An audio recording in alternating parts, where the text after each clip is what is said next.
आदरणीय कवि अर्जुन पराजुली सरले लेख्नु भएको एउटा कविता यहाँमा म प्रस्तुत गर्न चाहन्छु।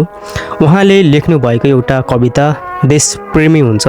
हरेक कुराहरू उहाँका एकदम गहिरो देशको चिन्तित गरेर उहाँले कविता लेख्नुहुन्छ। उहाँको एउटा कविता मैले यहाँ साभार गर्न चाहन्छु।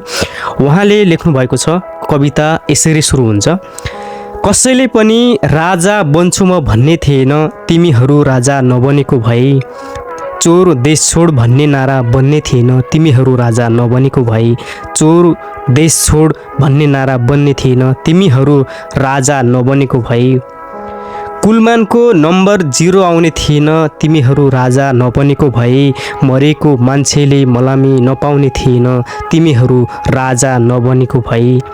जेल पाउनु पर्ने मान्छेले मन्त्री पाउने थिएन, तिमीहरू राजा नबनेको भए।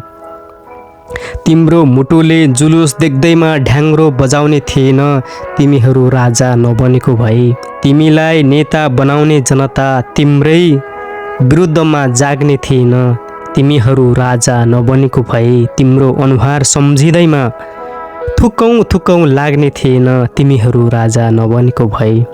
तिमीहरू राजा नबनेको भए। कति गहिरो छ के।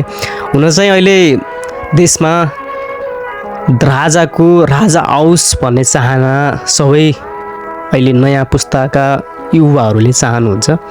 पहिलाको पञ्चायत कस्तो थियो अनि पञ्चायतको राजाको शासन कस्तो थियो भन्ने कुराहरू पनि तपाईहरुले बुझ्न जरुरी थियो।